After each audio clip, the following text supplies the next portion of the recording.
Hello everyone. तो last की video में हमने किया था प्रेपरेशन ऑफ हेलोअल्केन्स फ्रॉम अल्कोहल्स। आज के वीडियो में हम हाइड्रोकार्बन से हेलोअल्केन्स की प्रेपरेशन करेंगे। So we are going to prepare haloalkanes from hydrocarbons.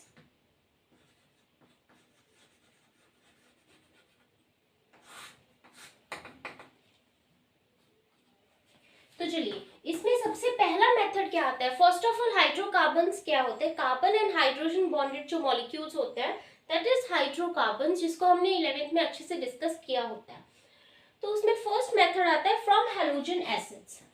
From halogen acids last video में भी हमने किया था कि हैलोजन एसिड्स क्या होते हैं। जो भी हैलोजन्स है, मैं एक्स से डिफाइन कर रही हूँ, जो भी हैलोजन्स है अगर वो प्रोटोनेटेड हो, उनके साथ में एक हाइड्रोजन जुड़ा हो तो दैट मेक्स हैलोजन एसिड। चलिए, हाइड्रोकार्बन्स में फर्स्ट ऑफ ऑल हम अल्कीन्स से प्रिपेयर करेंगे। From alkenes we have to make halo alkenes.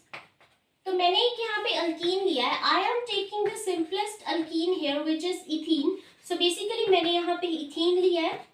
What I have to prepare is halo alkanes. मुझे हेलो अल्केन्स प्रिपेयर करना है। What is hello alkane? Any halogen attached with the alkyl group, that is haloalkane. Halogen attached with the alkyl group. चलिए, तो ये मुझे prepare करना है।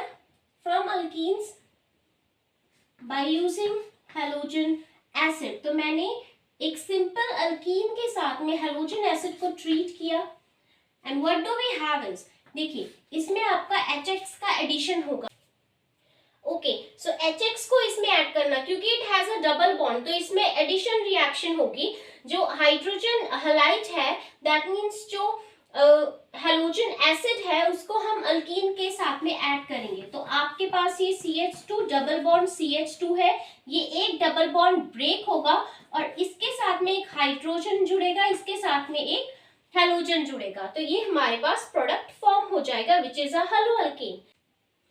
तो इथीन से इथाइल हलाइड हमारे पास फॉर्म हो गया। तो इस केस में हमारे पास जब the product will be CH3CH2X। So this is a haloalkane formed and it is a simple addition reaction जिससे हमने हेलोअल्केन प्रिपेयर किया। तो this was the case for symmetric alkenes. Ethene में जब मैंने इसके साथ में इस कार्बन के साथ में हेलोजन लगाया एंड इसके साथ में हाइड्रोजन लगाया इन द एडिशन प्रोसेस, तो मेरे पास ये प्रोडक्ट फॉर्म हुआ। नाउ आई एम सपोजिंग कि मैं इस कार्बन के साथ में हेलोजन लगा देती हूँ और इस कार्बन के साथ में हाइड्रोजन लगा देती हूँ, then also my product is same. ये दोनों प्रोडक्ट सेम है, दैट मीन्स कोई फर्क नहीं पड़ रहा कि अगर आप डबल बॉन्ड के किस साइड पे हेलोजन ऐड कर रहे हो और किस साइड पे हाइड्रोजन ऐड कर रहे हो, that doesn't make any difference in the product. तो ये होते हैं सिमेट्रिक अल्कीन्स, डबल बॉन्ड के दोनों साइड पे सिमिलर कार्बन्स लगे हुए हैं। अब अगर डबल बॉन्ड के दोनों साइड पे सिमिलर कार्बन्स ना हो, for example if I am taking CH2 double bond CH3, अब अगर मैं ये केस कंसिडर कर रही हूँ और इसमें HX ऐड कर रही हूँ, the second case I am considering here is the unsymmetric alkyne. अब इसमें आप चेक करो कि अगर आप डबल बॉन्ड के एक साइड पे हेलोजन लगाते हो, दूसरे साइड पे हाइड्रोजन लगाते हो, तो प्रोडक्ट सेम आते हैं या नहीं। पहले मैं क्या करूंगी, इस कार्बन पे हाइड्रोजन लगाऊंगी, इस कार्बन पे हेलोजन लगाऊंगी and let me see product क्या आता है।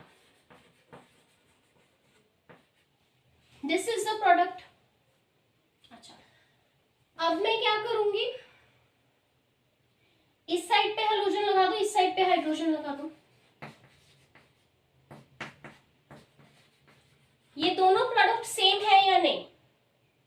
क्या ये दोनों प्रोडक्ट सेम है?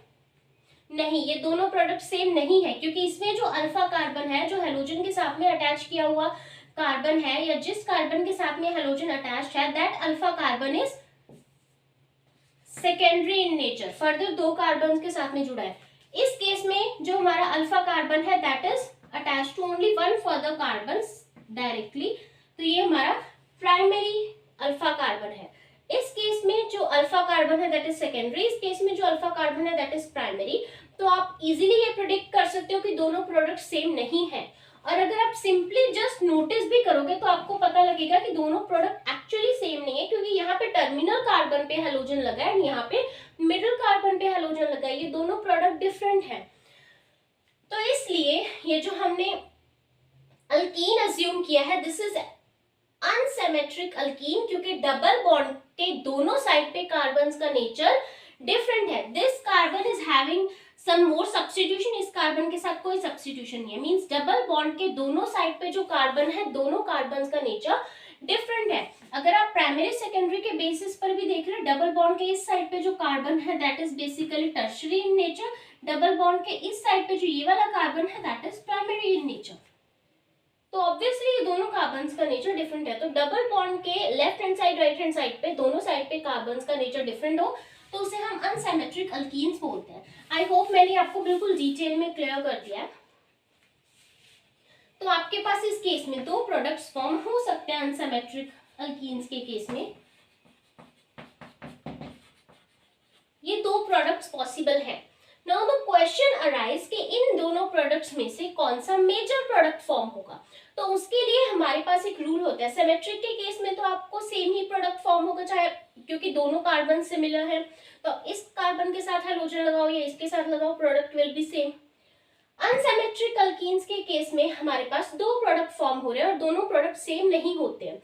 तो इस केस में ये मेजर प्रोडक्ट है या ये मेजर प्रोडक्ट, ये प्रोडक्ट ज्यादा फॉर्म होगा या ये ज्यादा फॉर्म होगा, उसको प्रिडिक्ट करने के लिए हमारे पास एक रूल है and that rule is Markovnikov rule. Can I just erase the symmetric alkenes?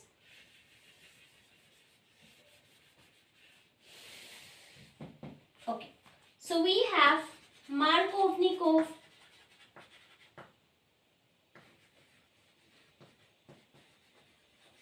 rule.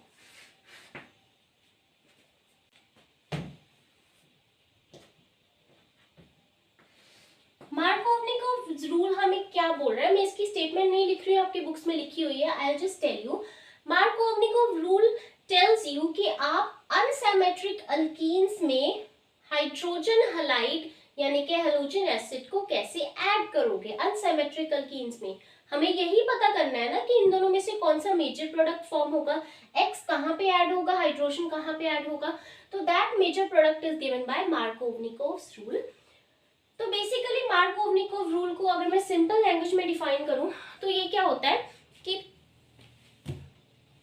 Hydrogen वहां पे ऐड होगा, हमें यही पता करना है ना कि हाइड्रोजन कहाँ लगना है, एक्स कहाँ पे लगना है, हैलोजन इसके साथ में अटैच होगा या हैलोजन इसके साथ में अटैच होगा। तो मार्कोवनिकोव रूल हमें क्या बोल रहा है कि हाइड्रोजन वहां लगेगा जहां पे ऑलरेडी हाइड्रोजन ज्यादा है। जिस कार्बन के साथ ऑलरेडी हाइड्रोजन ज्यादा लगे हुए हैं उसी कार्बन के साथ में हाइड्रोजन लगेंगे, ऐड होंगे। ठीक है, hydrogen goes to the carbon where number of hydrogen are already more. ठीक है, अब इसी में आप प्रेडिक्ट करो, ये डबल बॉन्ड के इस साइड पे एक कार्बन है, डबल बॉन्ड के इस साइड पे एक कार्बन है, दोनों में से किसके पास में नंबर ऑफ हाइड्रोजन ज्यादा है। इसके पास एक हाइड्रोजन है, इसके पास दो हाइड्रोजन है, दैट मीन्स इस कार्बन के पास नंबर ऑफ हाइड्रोजन ज्यादा है। और मार्कोवनिकोव रूल क्या बोल रहा है कि जिसके पास नंबर ऑफ हाइड्रोजन ज्यादा होंगे हाइड्रोजन उसी के पास जाएगा। ठीक है, एंड उसके कॉरेस्पॉन्डिंग जो दूसरा कार्बन है उसके पास में ऑब्वियसली हैलोजन जाएगा। ठीक है, अगर एक कार्बन के पास हाइड्रोजन गया तो दूसरे के पास में हैलोजन ऐड होगा, तभी डबल बॉन्ड ब्रेक होगा। ठीक है जी, तो हमारा major product according to Markovnikov rule क्या होगा, जहां पे इस कार्बन के पास हाइड्रोजन लगाओ क्योंकि यहाँ पे ऑलरेडी हाइड्रोजन ज्यादा है, hydrogen goes to the carbon where number of hydrogen are already more, तो यहाँ पे नंबर ऑफ हाइड्रोजन ज्यादा है। अनसिमेट्रिक अल्कीन्स देखो, हाइड्रोजन एंड हैलोजन इस डबल बॉन्ड के जो पास कार्बन्स हैं, जो कार्बन्स डबल बॉन्ड बना रहे हैं ना, उन्हीं कार्बन्स पे हैलोजन एंड हाइड्रोजन ऐड होगा। आप इस कार्बन को कंसीडर नहीं कर सकते हो। अगर आप बोलोगे कि नहीं इस कार्बन पे हाइड्रोजन ज्यादा है, इस कार्बन पे एडिशन कैसे हो सकता है, डबल बॉन्ड यहाँ पे है ना, डबल बॉन्ड यहाँ ब्रेक होगा तो यहाँ पे बॉन्डिंग होगी, इस कार्बन और इस कार्बन के साथ में बॉन्ड है, ठीक है। उसके आसपास में आपको कोई कार्बन नहीं देखना है, आपको सिर्फ वही दो कार्बन्स के हाइड्रोजन काउंट करने हैं जो डबल बॉन्ड के, जो कार्बन बेसिकली डबल बॉन्ड बना रहे हैं, ठीक है जी। ये दोनों कार्बन्स के बीच में डबल बॉन्ड बन रहा है, तो आपको इन दोनों कार्बन्स को ही देखना है। तो इन दोनों में से इस कार्बन के पास ज्यादा हाइड्रोजन है, इसके पास 2 है, इसके पास 1 है, तो इसके पास में ज्यादा हाइड्रोजन है, तो इसी कार्बन से हाइड्रोजन अटैच होगा, ठीक है जी, अकॉर्डिंग टू मार्कोवनिकोव रूल। तो हमारा जो मेजर प्रोडक्ट बनेगा क्या बनेगा, this one, where hydrogen goes to the carbon where already number of hydrogens are more and halogen उसके corresponding दूसरे कार्बन पे जाएगा, ठीक है। तो this is the major product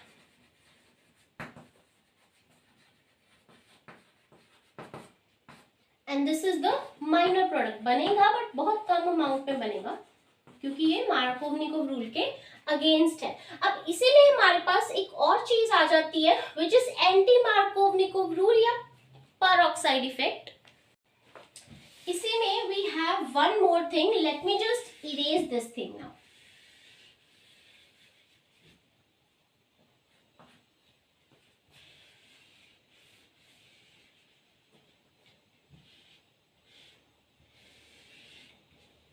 Okay, we have one more thing under this peroxide effect।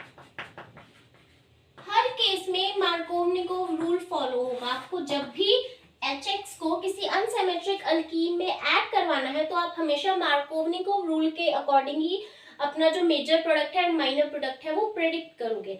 But अगर किसी case में हमारे पास परऑक्साइड है, अगर किसी केस में हमारे पास परऑक्साइड, हाइड्रोजन परऑक्साइड आप ले लो या कोई भी परऑक्साइड, सोडियम परऑक्साइड ले लो, अगर हमारे एरो के ऊपर यानी कि हमारे सोल्यूशन में अगर परऑक्साइड भी प्रेजेंट है, मैं HX डाल रही हूँ सोल्यूशन में, मैं अल्कीन डाल रही हूँ, मैं हैलोजन एसिड डाल रही हूँ, रिएक्शन हो रहा है, मार्कोवनिकोव रूल फॉलो होना चाहिए, बट मैंने साथ में परऑक्साइड भी डाल दिया। तो अगर मैं इस रिएक्शन में परऑक्साइड ऐड कर रही हूँ उस केस में मार्कोवनिकोव रूल अप्लाई नहीं होगा। उस केस में अगर परऑक्साइड है मेरे रिएक्शन में तो मार्कोवनिकोव रूल अप्लाई नहीं होगा।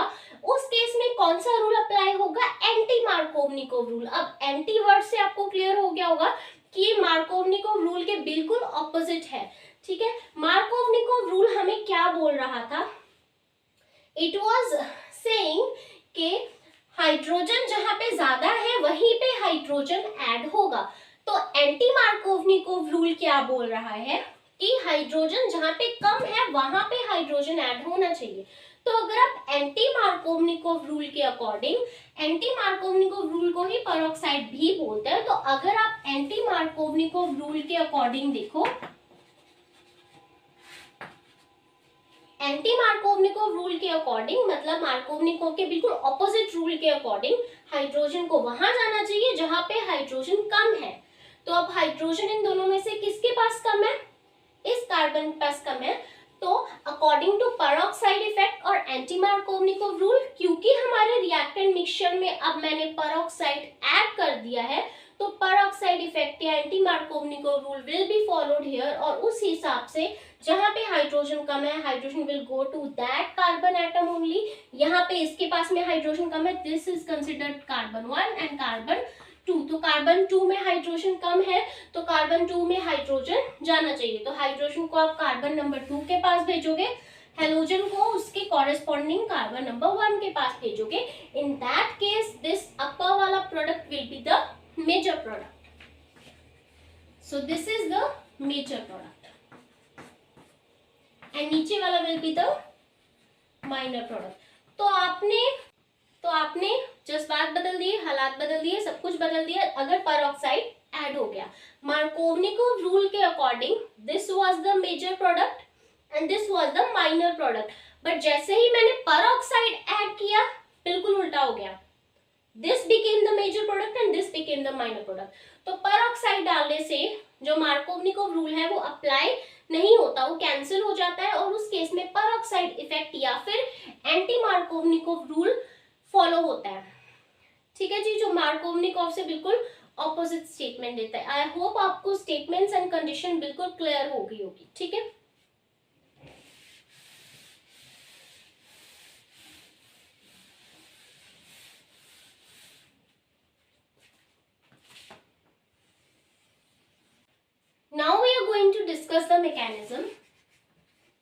मैकेनिज्म हम परऑक्साइड वाला ही डिस्कस करेंगे। In the presence of peroxide क्या मैकेनिज्म होगा, कौन सी रिएक्शन का मैकेनिज्म हम डिस्कस कर। मैं यहाँ पे सिर्फ अल्कीन लिख रही हूँ।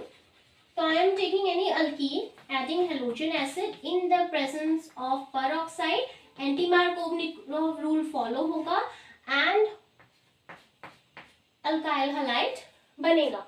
Is it clear? ठीक है जी, अल्काइल हैलाइड को ही हेलो अल्केन बोलते हैं, तो उनके कंफ्यूज। चलो तो अब इसका मैकेनिज्म कर रहे हैं। ठीक है, हमने अल्कीन में HX ऐड करके in the presence of peroxide applying anti-Markov rule hello alkane को फॉर्म कर लिया। अब हम इसका मैकेनिज्म करेंगे। चलिए, तो मैकेनिज्म में first of all it follows a free radical mechanism. Free radical mechanism क्या होता है जी? First of all I would like to discuss कि फ्री रेडिकल क्या होते हैं। What is a free radical? Free radical mechanism तो फॉलो होता है। फ्री रेडिकल क्या होते हैं? सपोज आपका कोई भी मॉलिक्यूल है AB, एक जनरल मॉलिक्यूल मैं यहाँ पे कंसिडर कर रही हूँ, एंड ये बॉन्ड ब्रेक हो रहा है। अब A and B are of same nature. Let us suppose A and B are of same nature, कोई इलेक्ट्रोनेगेटिव इलेक्ट्रोपॉजिटिव नहीं है, तो क्या होगा, जैसे ही आप इसमें हीट या लाइट इंट्रोड्यूस करोगे तो ये जो बॉन्ड है, ये बॉन्ड हमें पता है कि एक बॉन्ड 2 इलेक्ट्रॉन से जुड़ के बना होता है, तो ये बॉन्ड भी 2 इलेक्ट्रॉन से ही बना होगा। A bond is formed by 2 electrons. तो अब जब ये bond with the help of light और हीट ब्रेक होगा, तो इस बॉन्ड का एक इलेक्ट्रॉन B के पास जाएगा, एक इलेक्ट्रॉन A के पास जाएगा। तो फॉर्मेशन क्या होगी? A with 1 electron plus B with 1 electron. तो अब इस एटम के पास एक इलेक्ट्रॉन है, इस एटम के पास एक इलेक्ट्रॉन है, तो this is known as free radical of A because it has a single electron.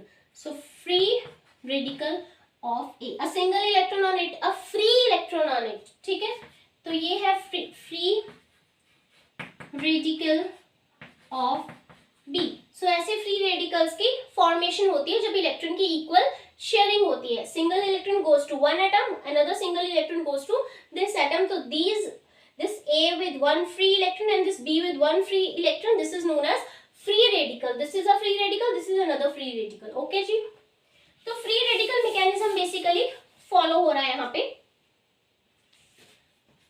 तो फ्री रेडिकल मैकेनिज्म के 3 स्टेप्स होते हैं।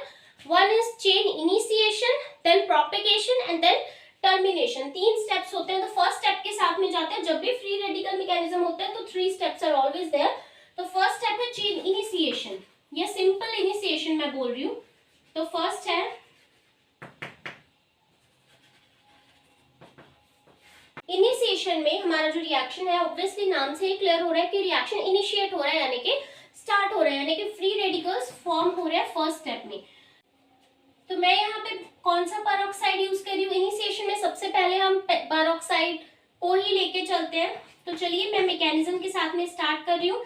मैं यहाँ पे बेंजोइल पेरोक्साइड ले रही हूँ। मैं मेरे रिएक्शन में बेंजोइल पेरोक्साइड यूज कर रही हूँ। Let me right it very clearly. आप कोई भी पेरोक्साइड ले सकते हो। आई am taking benzoyl peroxide here.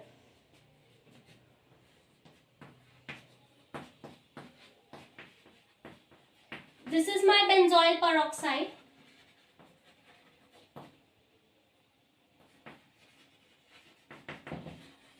ठीक है जी, तो फ्री रेडिकल्स, सबसे पहला काम है फ्री रेडिकल्स को बनाना। इनिशिएशन स्टेप में first thing is to make free radical. तभी जब फ्री रेडिकल मैकेनिज्म में सबसे पहले फ्री रेडिकल्स फॉर्म होते हैं, तब वो रिएक्ट करते हैं, तब वो टर्मिनेट होते हैं। तो पहले फ्री रेडिकल फॉर्म करो। बेंजाइल पेरोक्साइड मैंने लिया है, फ्री रेडिकल्स फॉर्म कर रहे हैं। तो चलिए, ये मिडिल वाला बॉन्ड है, इस पूरे बेंजोइल में ये मिडिल वाला बॉन्ड है, हम इसको ब्रेक करते हैं। बॉन्ड को ब्रेक किया, फ्री रेडिकल्स बनेंगे। दैट मींस एक इलेक्ट्रॉन इस ऑक्सीजन के पास जाएगा बॉन्ड का, एंड बॉन्ड का एक इलेक्ट्रॉन इस ऑक्सीजन के पास जाएगा। तो हमारे पास क्या फॉर्म होएगा? C6H5 C double bond O with a free radical. Similarly इधर भी ऐसे ही फॉर्म होगा। तो हमारे पास 2 बेंजोइल पेरोक्साइड के रेडिकल्स फॉर्म हो गए। Is it clear? एक ये वाला रेडिकल, एक ये वाला रेडिकल फॉर्म हो गया। This was my first step of initiation. अब मैं इनिशिएशन का सेकेंड स्टेप लिख रही हूँ। मैंने ये पेरोक्साइड को लिया, सपोज मैंने इसमें से एक पेरोक्साइड का रेडिकल लिया, ये 2 रेडिकल्स है, मैंने इसमें से एक रेडिकल अज्यूम किया अभी के लिए, तो this is my radical which I have took. ये रेडिकल बेसिकली मैंने सेकंड स्टेप में यूज किया है, क्योंकि यही स्टेप आगे आगे प्रोसीड करेंगे तभी आपका रिएक्शन होगा। तो फर्स्ट स्टेप में बेंजोइल पेरोक्साइड रेडिकल्स में ब्रेक हो जाता है, आपको पता है रेडिकल्स में कैसे ब्रेक होता है। सेकंड स्टेप में अब इस रेडिकल को और ज्यादा हीट देनी है हमने दोनों स्टेप्स में, क्योंकि फ्री रेडिकल रिएक्शन है तो हमेशा आपको कुछ इनिशिएशन, कुछ हीट टेम्परेचर वगैरह देना ही पड़ेगा। तो अब क्या हो रहा है, ध्यान से देखना इस स्टेप को। ये जो फ्री रेडिकल है it will go here and this bond will ultimately break down. One thing I would like to say here कि जब भी कोई बॉन्ड बनता है तो वो बॉन्ड हमेशा 2 इलेक्ट्रॉन से मिलके बनता है। Whenever a bond is formed, a bond is always formed with the help of 2 electrons. तो मेरा मोटिव क्या है, मुझे यहाँ पे कार्बन डाइऑक्साइड बनाना है, ऐसा बॉन्ड बनाना है। तो अब मुझे यहाँ पे एक डबल बॉन्ड चाहिए, डबल बॉन्ड चाहिए, दैट मीन्स मुझे 2 इलेक्ट्रॉन्स चाहिए होंगे तभी मैं ये एक बॉन्ड बना पाऊंगी। There is a single bond, मुझे एक और बॉन्ड बनाना है यहाँ पे to make this carbon dioxide. तो मुझे 2 इलेक्ट्रॉन्स चाहिए होंगे तभी एक बॉन्ड बनेगा। Bond is formed by 2 electrons only. तो एक इलेक्ट्रॉन तो मुझे इस ऑक्सीजन के फ्री रेडिकल से मिल गया। दूसरा इलेक्ट्रॉन मुझे कहां से मिल सकता है, मुझे ये बॉन्ड ब्रेक करना चाहिए। तो इसका जब मैंने ये बॉन्ड ब्रेक किया तो इसका एक इलेक्ट्रॉन, तो क्योंकि मेरे पास ऑलरेडी एक इलेक्ट्रॉन ऑक्सीजन के फ्री रेडिकल का था, तो इस बॉन्ड के दोनों इलेक्ट्रॉन्स में से एक इलेक्ट्रॉन मैंने इस बॉन्ड को बनाने में यूज कर लिया। और एक इलेक्ट्रॉन किसके पास में जाएगा, इस बेंजाइल के पास में, इस बेंजीन के पास में। And what will be formed is, इस बेंजीन ग्रुप को, इस बेंजाइल ग्रुप को मेरा एक इलेक्ट्रॉन आया, दैट मीन्स ये ऐसे बना, प्लस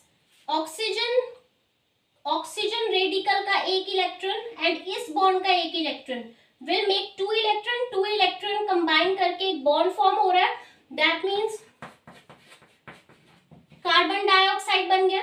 ये बॉन्ड भी ब्रेक हो गया, इस बॉन्ड का एक इलेक्ट्रॉन इस बॉन्ड को बनाने में लग गया और दूसरा इलेक्ट्रॉन बेंजाइल रेडिकल को बनाने में लग गया। तो मेरा कार्बन डाइऑक्साइड बाहर निकल गया and I am left with the benzene का radical. Benzene with a single electron is what, benzene का रेडिकल। चलिए अब थर्ड स्टेप है, मुझे इस बेंजीन के रेडिकल को, अब फाइनली अपने रिएक्टेंट्स पे आते हैं। लेट अस अज्यूम और लेट अस सपोज कि मैंने जो यहाँ पे जो हैलोजन लिया है ये ब्रोमीन अज्यूम किया है, मैंने ब्रोमीन लिया है। तो HBr के साथ में इस बेंजाइल रेडिकल को HBr के साथ में ट्रीट करवाएं।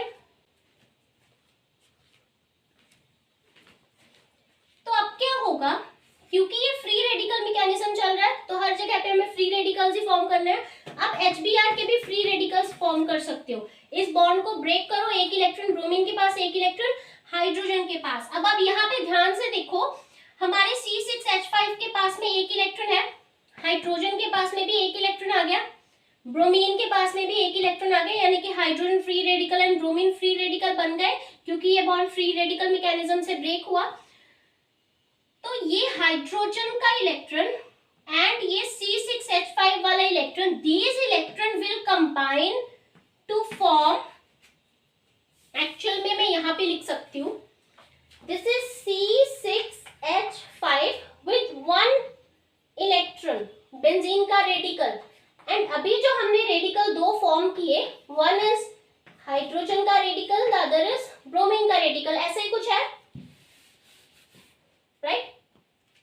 ये हाइड्रोजन का radical can combine with this carbon का radical to form 1 bond and इस बॉन्ड से क्या बन रहा है अल्टीमेटली, C6H5, इसका एक इलेक्ट्रॉन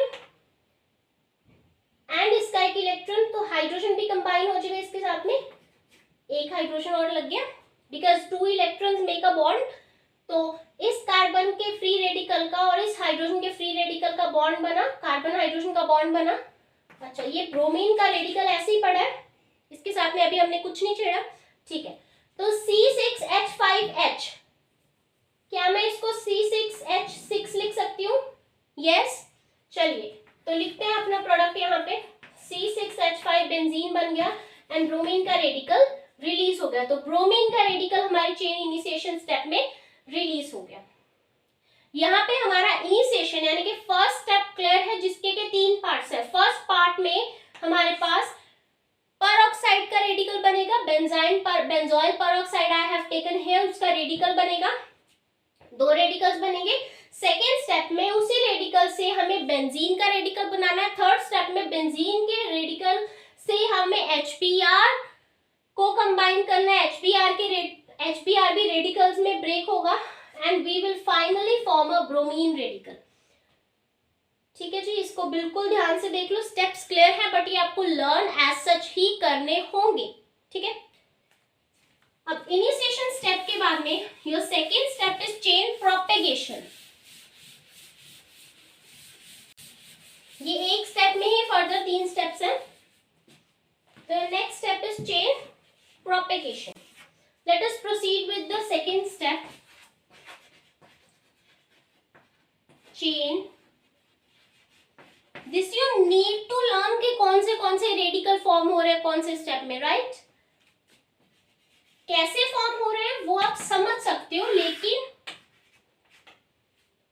लेकिन लर्न तो आपको कौन से रेडिकल फॉर्म हो रहे हैं तो आपको लर्न ही करना पड़ेगा। बेंजीन का रेडिकल बन रहा है, देन ब्रोमीन का रेडिकल बन रहा है, this you have to learn, right? अब चेन प्रोपेगेशन में हमारे पास 2 स्टेप्स होते हैं। फर्स्ट स्टेप इज, चलिए हमने बेंजोइल परऑक्साइड के भी रेडिकल्स बना लिए, यूज कर लिए, HX भी यूज हो गया, हमारे पास ब्रोमीन का रेडिकल बना था। कौन सा रिएक्टेंट है जो हमने अभी तक यूज नहीं किया? प्रोपेगेशन में हमें वो यूज करना है, दैट इज अल्कीन। तो आई एम अज्यूमिंग कि मैं यहाँ पे कोई अल्कीन, लेट अस सपोज मैं यहाँ पे एक अल्कीन लेके चल रही हूँ, CH3CH डबल बॉन्ड। तो मैं यहाँ पे प्रोपीन लेके चल रही हूँ।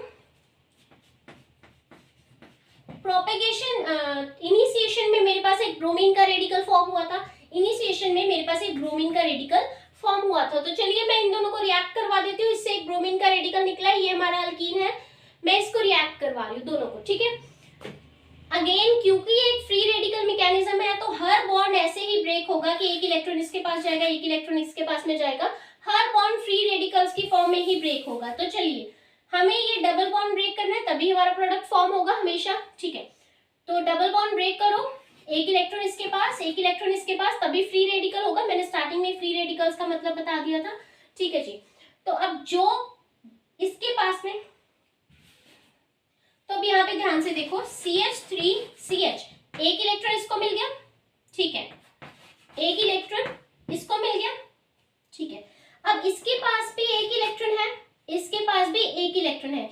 क्या ये इलेक्ट्रॉन कंबाइन होकर ब्रोमीन क्या ये इलेक्ट्रॉन कंबाइन होकर एक बॉन्ड फॉर्म कर सकते हैं? यस, एक बॉन्ड 2 इलेक्ट्रॉन से मिलके बनता है। तो इस कार्बन का जो एक फ्री रेडिकल है, इस कार्बन का जो रेडिकल वाला इलेक्ट्रॉन है या रेडिकल है, और इस ब्रोमीन का जो रेडिकल है, दे विल कंबाइन और एक बॉन्ड बना लेंगे। कैसा बॉन्ड बनाएंगे? CH2, इसका जो एक रेडिकल था एंड इसका जो एक रेडिकल था, they will make a bond. ठीक है, तो ये हमारे पास फाइनली इस स्टेप का प्रोडक्ट फॉर्म हो रहा है। Obviously both of them has to react and make the bond. चलिए, प्रोपेगेशन का फर्स्ट स्टेप क्लियर है। चलिए प्रोपेगेशन का सेकेंड स्टेप करते हैं।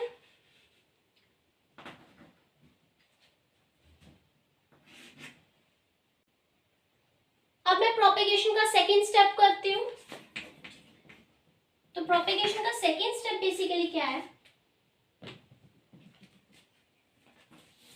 मेरा ये जो रेडिकल फॉर्म हुआ है, मैं इसी को ले रही हूँ,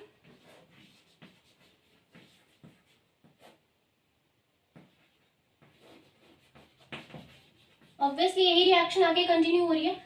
अब इसके साथ में, क्योंकि मेरे रिएक्शन मिक्सचर में HBr भी तो है, मैंने HBr को पहले ही रेडिकल्स में ब्रेक कर लिया था, H radical, bromine radical initiation वाले स्टेप में ही। ठीक है, बट मेरे रिएक्शन में ऐसा थोड़ी है कि HBr का एक ही मॉलिक्यूल है। मैंने एक पूरा रिएक्शन मिक्सचर लिया, उसमें HBr के बहुत सारे मॉलिक्यूल्स हैं। तो इसमें मैं इसको एक HBr के मॉलिक्यूल से रिएक्ट करवा देती हूँ। क्लियर है? तो क्योंकि ये फ्री रेडिकल मैकेनिज्म है, तो जब ये बॉन्ड ब्रेक होगा, क्योंकि ये बॉन्ड ब्रेक होगा तभी रिएक्ट करेगा, बॉन्ड ब्रेक नहीं होगा तो रिएक्ट कैसे करेगा? तो इस बॉन्ड को जब ब्रेक होना है तो एक इलेक्ट्रॉन इसके पास, एक इलेक्ट्रॉन इसके पास, क्योंकि ये फ्री रेडिकल मैकेनिज्म है तो ऐसे ही होगा रिएक्शन। ठीक है जी। तो मेरे पास अल्टीमेटली ये चीज फॉर्म हो जाएगी।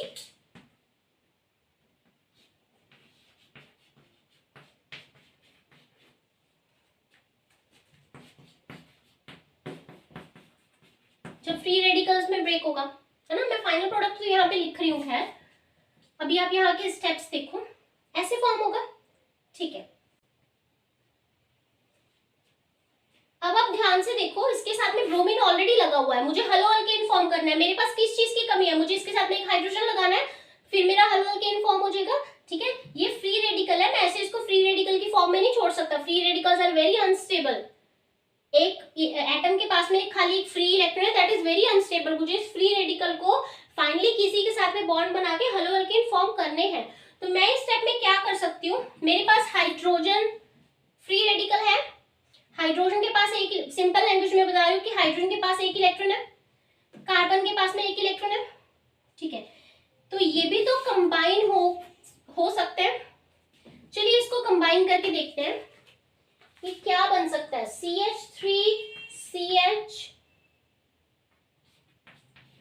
हाइड्रोजन का एक इलेक्ट्रॉन, हाइड्रोजन फ्री रेडिकल, यानी कि हाइड्रोजन का एक इलेक्ट्रॉन एंड कार्बन के ऊपर जो एक फ्री रेडिकल वाला इलेक्ट्रॉन है, दोनों इलेक्ट्रॉन्स को मिला के, 2 electrons are needed to make a bond, दोनों इलेक्ट्रॉन्स को मिला के मैं ये हाइड्रोजन का बॉन्ड बना रही हूँ। ठीक है,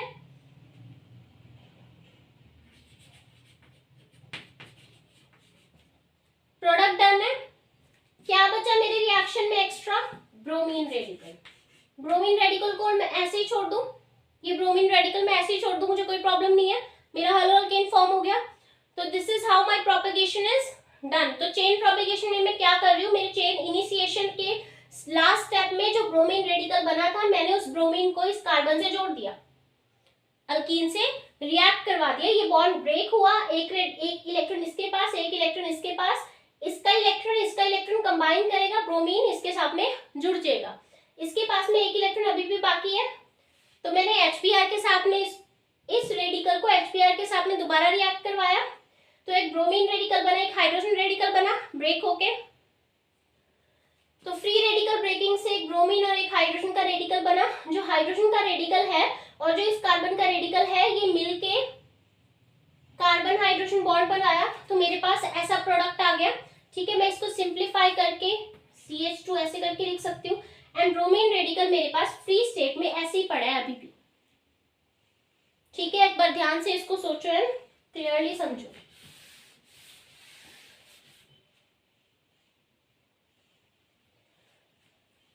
प्रोपेगेशन स्टेप्स डन है। अब मैं टर्मिनेशन स्टेप में आ रही हूँ, third and last step, chain termination. So your third step is chain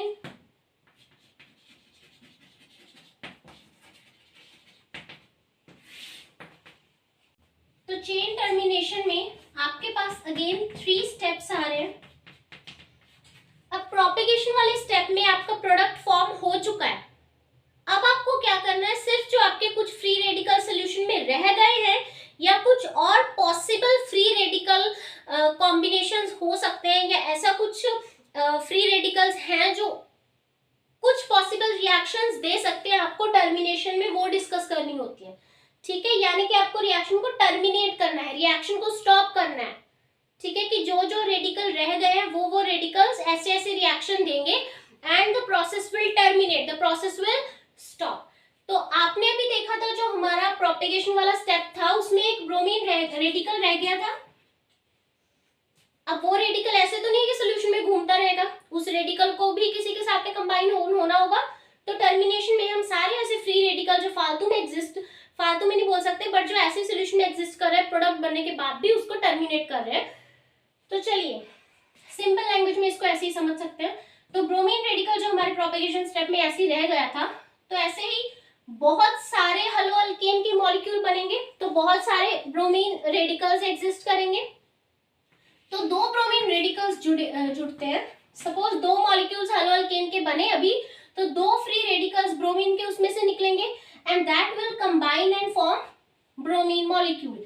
ये ब्रोमीन का फ्री रेडिकल एक प्रोपेगेशन से निकला, एक और ब्रोमीन का फ्री रेडिकल है, एक और मॉलिक्यूल हेलो अल्केन का फॉर्म किया उसमें से निकला, दोनों कंबाइन करेंगे, जुड़ेंगे, they will form a bond with the free radicals and bromine molecule बन जाएगा अपने फ्री रेडिकल के, यानी कि अपने एक इलेक्ट्रॉन इसका एक इलेक्ट्रॉन इसका, दोनों इलेक्ट्रॉन मिलके एक बॉन्ड बना देंगे and bromine molecule will be completed.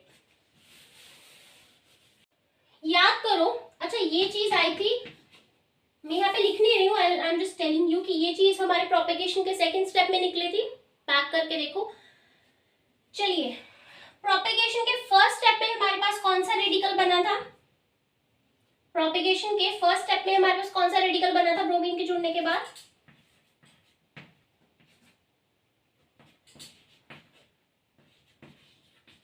This radical was formed. याद है, फिर इसको हमने एसबीआर के साथ में ट्रीट करवाया था, ठीक है। फिर जो हाइड्रोजन रेडिकल है, ब्रोमीन रेडिकल है, ऐसे बना था, और फिर जो ब्रोमीन रेडिकल है ऐसे निकल गया था, हाइड्रोजन इसके साथ में अटैच हो गया था, ये CH2 बन गया था।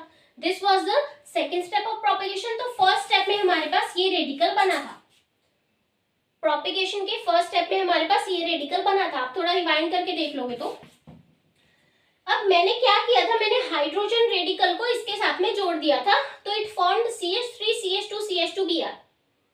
सिंपली हेलो अल्केन फॉर्म हो गया था सेकेंड स्टेप में। बट ऐसा भी तो पॉसिबल है टर्मिनेशन में, ऐसा भी तो पॉसिबल है कि ये जो रेडिकल है ये ब्रोमीन फ्री रेडिकल के साथ में ही कंबाइन हो जाए, क्योंकि सॉल्यूशन में बहुत सारे ब्रोमीन फ्री रेडिकल भी तो होंगे हमारे रिएक्शन मिक्सचर में। तो पॉसिबिलिटी है टर्मिनेशन में कि ये दोनों रेडिकल्स कंबाइन हो जाए और हमारे पास डाइब्रोमाइड मॉलिक्यूल फॉर्म हो जाए। अब टर्मिनेशन का थर्ड स्टेप क्या हो सकता है? सपोज यही रेडिकल है जो प्रोपेगेशन के फर्स्ट स्टेप में बना है, प्रोपेगेशन के फर्स्ट स्टेप में ये रेडिकल बना था, ठीक है। अब ऐसा भी तो हो सकता है कि ऐसा एक और रेडिकल मॉलिक्यूल हमारे रिएक्शन मिक्सचर में हो। ये जो रेडिकल ड्यूरिंग वन प्रोसेस बना, अब हमारे रिएक्शन में जब हमने इन दोनों को रिएक्ट करवाया तो बहुत सारे हेलो अल्केन मॉलिक्यूल बन रहे होंगे, तो बहुत सारे जो मॉलिक्यूल्स हैं उनकी फॉर्मेशन के स्टेप्स हो रहे होंगे, बहुत सारे प्रोपेगेशंस हो रहे होंगे, बहुत सारे टर्मिनेशंस हो रहे होंगे। तो प्रोपेगेशन स्टेप में ऐसे 2 3 4 5 सो ऑन रेडिकल्स बन रहे होंगे। तो सपोज दो ऐसे रेडिकल्स हैं जो प्रोपेगेशन का फर्स्ट स्टेप है उसमें ये रेडिकल बना था, आई एम अगेन सेइंग। तो सपोज दो ऐसे मॉलिक्यूल रेडिकल्स हैं जो जुड़ गए, इसने क्या करना था, इसने हाइड्रोजन रेडिकल के साथ में कंबाइन होना था, बट इसने क्या किया कि अपने जैसे ही एक और रेडिकल के साथ में, ये हमारे पास एक रेडिकल है, सपोज इसका रिएक्शन इसके ही जैसा एक और रेडिकल जो रिएक्शन मिक्सचर में है उससे हो गया, ठीक है। तो अब ये क्या फॉर्म कर सकता है, ये रेडिकल जुड़ जाएगा इस रेडिकल के साथ में and the bond will be formed like CH3 CH CH CH3 CH2 Br CH2Br, ऐसा कुछ प्रोडक्ट डाइमर हमें मिल सकता है।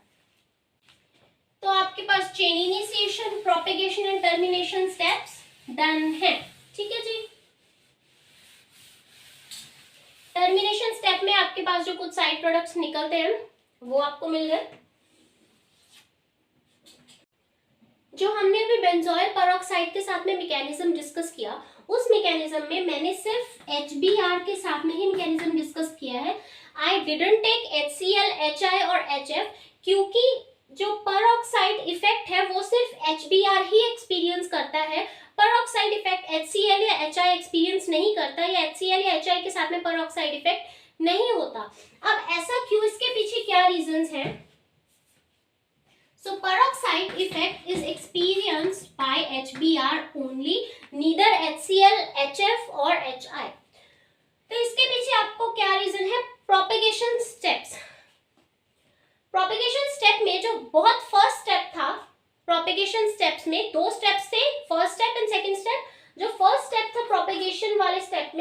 एल्कीन का जो फर्स्ट पार्ट था उसमें हमारे पास, मैं उस स्टेप को एक बार रिकॉल करती हूँ फिर आपको बताती हूँ कि क्या रीजन है।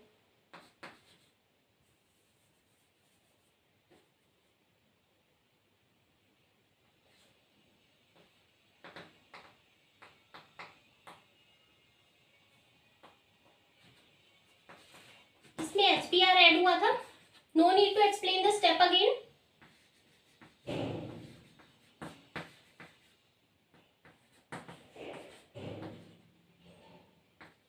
ठीक है जी,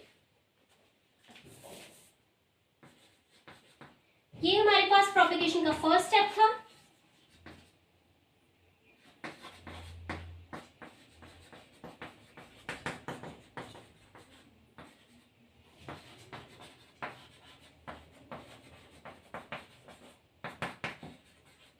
ये आपके पास प्रोपेगेशन का सेकंड स्टेप था। तो अगर मैं HCl एंड HF की बात करूं, why peroxide effect is not experienced by these two molecules, these two halogen acids, तो इसका रीजन है आपका सेकंड स्टेप। क्योंकि सेकंड स्टेप को अगर आप ध्यान से देखो, देखिए कोई भी रिएक्शन सिर्फ तभी पॉसिबल हो पाती है, कोई भी रिएक्शन सिर्फ तभी अंडरगो होती है अगर वो रिएक्शन एक्सोथर्मिक हो, यानी कि अगर उसमें एनर्जी रिलीज हो रही हो। एंडोथर्मिक रिएक्शंस भी हम करवा सकते हैं, बट पॉसिबल रिएक्शंस, जो रिएक्शंस अपने आप होती हैं, वो कौन सी रिएक्शंस होती हैं, जो रिएक्शंस एक्सोथर्मिक हो। एक्सोथर्मिक रिएक्शंस कौन सी होती हैं?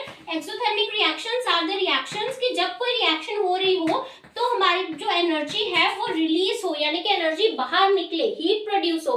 तो अगर कोई रिएक्शन होने से एनर्जी रिलीज हो रही है, that means the reaction is very much stable, reaction easily हो जाएगी। और अगर कोई रिएक्शन एंडोथर्मिक हो, if the reaction is endothermic, तो उसका क्या मतलब है कि हम उस रिएक्शन में एनर्जी दे रहे हैं, we are supplying the energy, we are supplying the energy to the reaction, ताकि वो रिएक्शन हो। और हम नहीं चाहते कि हम रिएक्शन में एनर्जी सप्लाई करें, क्योंकि एनर्जी दे के रिएक्शन करवाना is not that that much preferable. तो हमें एक्सोथर्मिक रिएक्शंस चाहिए होते हैं जो रिएक्शन अपने आप हो, फिजिबल हो और जिससे एनर्जी रिलीज हो, क्योंकि अगर एनर्जी रिलीज होगी तभी प्रोडक्ट स्टेबल बनेगा।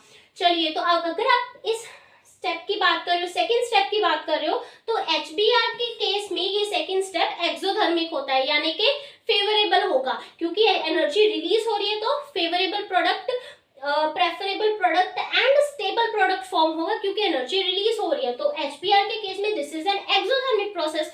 बट अगर आप बात करोगे HCl एंड HF की, HCl एंड HF को अगर आप इस रेडिकल से ट्रीट कराओगे, then this process, this second step will be endothermic in nature.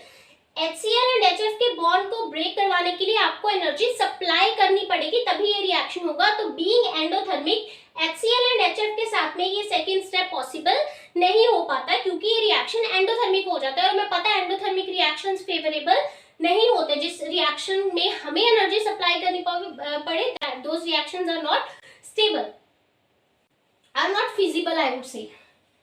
तो HCl एंड HF के केस में क्यों रिएक्शंस एंडोथर्मिक होते हैं, क्यों हमें रिएक्शन को एनर्जी सप्लाई करनी पड़ती है?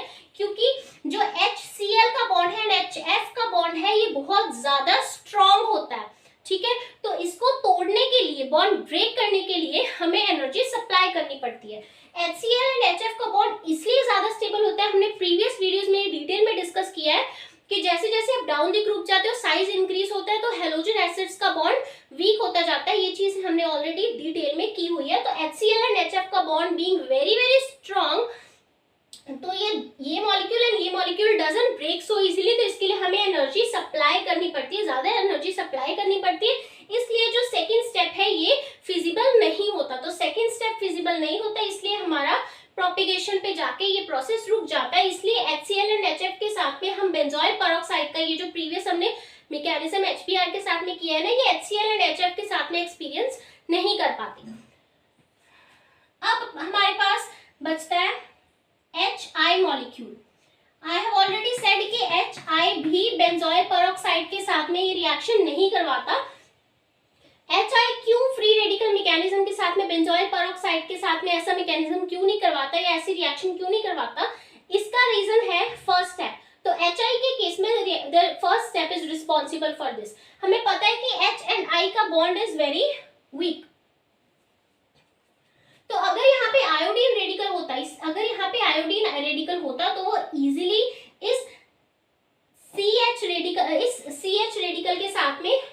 पाता, here should be a radical, नहीं ठीक है। तो हमें पता है अगर यहाँ पे आयोडीन होता तो ये इजीली इस कार्बन के साथ में कंबाइन नहीं हो पाता, क्योंकि आयोडीन इजीली इस कार्बन के साथ में कंबाइन नहीं हो पाता, तो ये रिएक्शन भी, ये फर्स्ट स्टेप जो है HI के केस में, this would have been endothermic in nature, and being endothermic first step would not have to place with HI, इसलिए फॉर फर्स्ट स्टेप HI का जो रिएक्शन है, यानी कि आयोडीन रेडिकल का जो रिएक्शन है, that would have been endothermic, इसलिए फर्स्ट स्टेप HI के केस में नहीं हो पाता, एंड HCl एंड HF के केस में सेकेंड स्टेप नहीं पॉसिबल हो पाता, इसलिए HI, HCl and HF, these three does not undergo this benzoyl peroxide mechanism, these does not experience any benzoyl peroxide का इफेक्ट। क्लियर है? तो सिर्फ HBr ही है जो हमारा बेंजोइल पेरोक्साइड के साथ में इफेक्ट को एक्सपीरियंस कर पाता है, यानी कि ये रिएक्शन करवा पाता है। तो अल्कीन से प्रिपरेशन आपकी डन है। अल्कीन्स में अगर आप डायरेक्टली हेलोजेंस ऐड करोगे then also halo alkanes can be formed. कोई भी आप अल्कीन लोगे, फर्स्ट HX से आपने प्रिपेयर करना था, दैट इज डन। इसमें हमने मार्कोवनिकोव रूल भी पढ़ा and benzoyl and peroxide effect भी हमने रीड किया। सेकंड आपका हाइड्रोकार्बन से हेलो अल्कीन फॉर्म करने के लिए जो सेकंड मेथड है दैट इज अल्कीन की रिएक्शन विद हेलोजन। अल्कीन को आप किसी भी हेलोजन में ऐड करोगे, देन लेट अस अज्यूम, मैं सिंपलेस्ट अल्कीन यहाँ पे अज्यूम कर रही हूँ, मैंने इसमें हेलोजन ऐड किया, व्हाट विल बी फॉर्म्ड, ये डबल बॉन्ड ब्रेक होगा। I will not show it like this, ये डबल बॉन्ड बट हमें पता है कि ब्रेक होगा। तो डबल बॉन्ड ब्रेक होने से एक X यहाँ लगेगा, एक X यहाँ लगेगा। पहले क्या होता था, HX लेते थे, एक H यहाँ पे लगता था, X यहाँ पे लगता था, अब यहाँ पे दोनों साइड पे X लगेगा, नथिंग एल्स।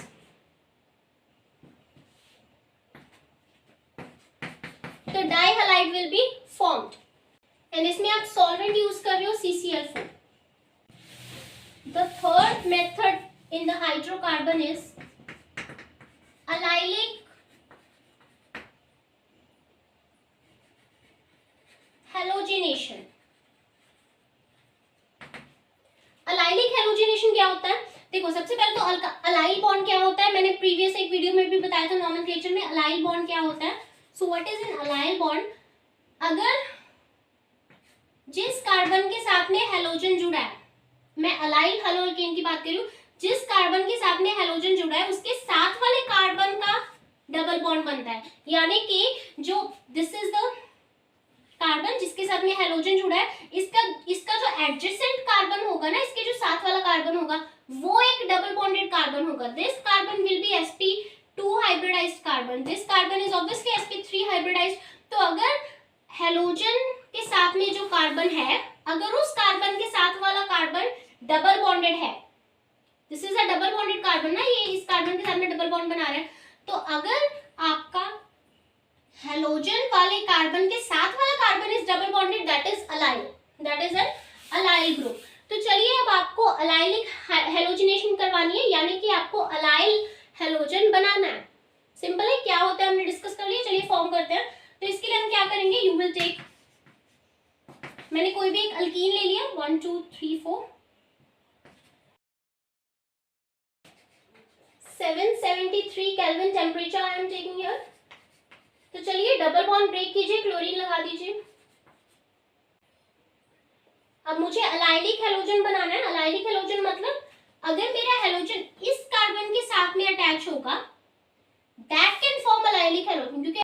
क्योंकि अलाइलिक हेलोजन क्या होता है कि जिस कार्बन के साथ में हेलोजन अटैच्ड है उसके साथ वाला कार्बन डबल बॉन्ड बना रहा हो, तो दैट इज अलाइलिक हेलोजन। हमें अलाइलिक हेलोजिनेशन करनी है, मतलब अलाइलिक अल्कोहल अल्काइलिक हेलोजन बनाना है। अलाइलिक हेलोजन बनाने के लिए हमें हेलोजन को इस कार्बन के साथ में जोड़ना होगा, इस कार्बन के साथ में, तभी ये अलाइलिक बनेगा। चलिए कंबाइन करते हैं। अगर मैं इसके साथ में एक क्लोरीन को कंबाइन करूंगी तो मुझे एक हाइड्रोजन को एलिमिनेट करना होगा, क्योंकि कार्बन 4 ही बॉन्ड बना सकता है। तो मैंने एक हाइड्रोजन को यहां से निकाला, इसमें क्लोरीन लगाया, मैंने एक क्लोरीन लगाया, दूसरा क्लोरीन मेरे पास एज सच बाकी है, एक यहाँ से हाइड्रोजन भी निकला था, तो बाय प्रोडक्ट बनेगा HCl। ये वाला क्लोरीन, क्योंकि ऑब्वियसली Cl है, तो एक Cl तो इसके साथ में जुड़ गया, एक Cl मेरे पास बाकी है। इसके 3 हाइड्रोजन थे, एक हाइड्रोजन मैंने एलिमिनेट भी किया है, तो ये क्लोरीन और उसका एक hydrogen will form HCl as a by product,